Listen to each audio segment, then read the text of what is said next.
Olá, o trabalho que eu apresento hoje tem como título Gestão Inteligente de Disponibilidade de Carregadores Elétricos em Ambientes Acadêmicos.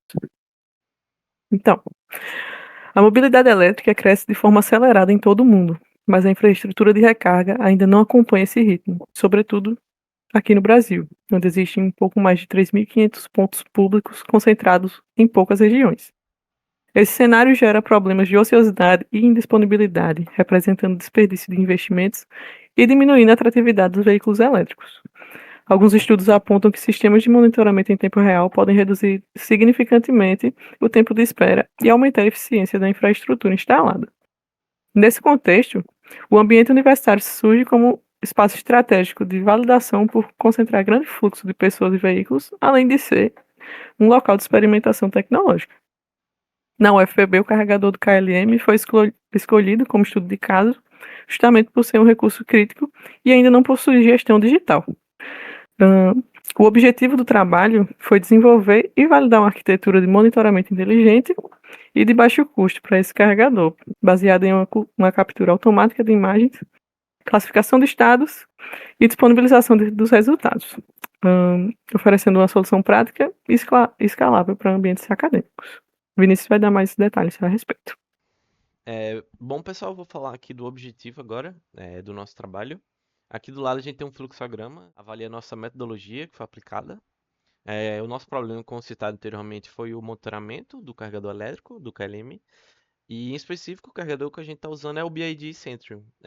Essa análise que a gente está fazendo, ela é específico para esse tipo de carregador, ou seja, não funcionaria em outros modelos. E, bem, o que foi que a gente fez? A gente definiu as informações prioritárias, que seriam os LEDs desse carregador aqui, como o primeiro LED, o de Power, o segundo Connected e o terceiro Charging.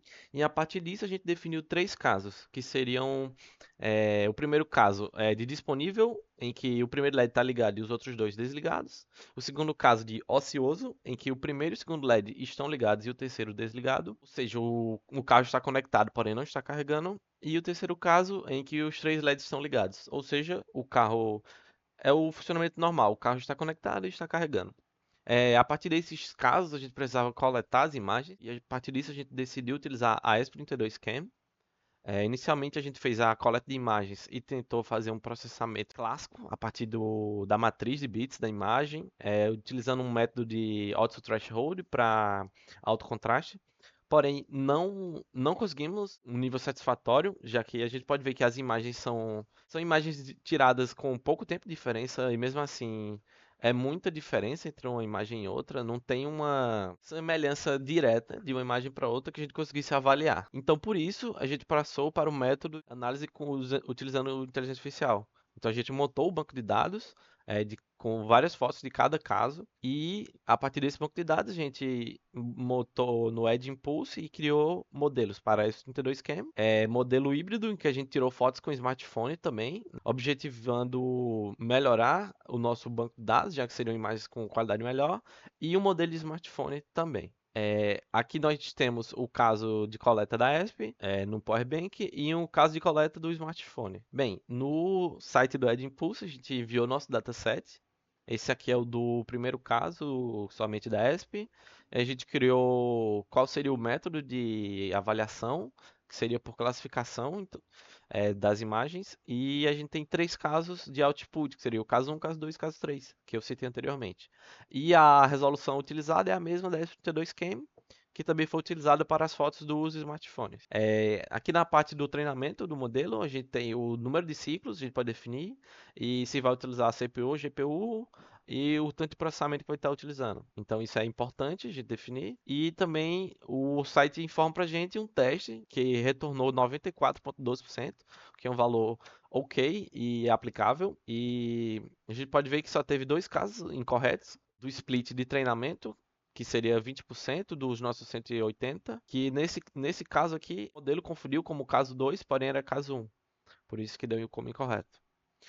Como resultado direto desse trabalho, a gente pode citar que seria a criação dos três modelos e a avaliação sobre a utilização de imagens de smartphone em modelos de imagens com baixa resolução, que seria a 1032 Cam. A S32 com 94%, a smartphone com 32%, o que foi um resultado não esperado.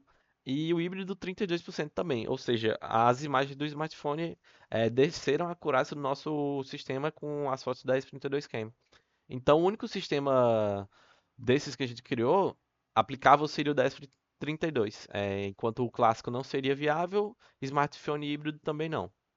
A desenvolvida demonstrou viabilidade, baixo custo e escalabilidade, provando ser possível implantar sistemas confiáveis de monitoramento visual de carregadores de veículos elétricos em cenários reais.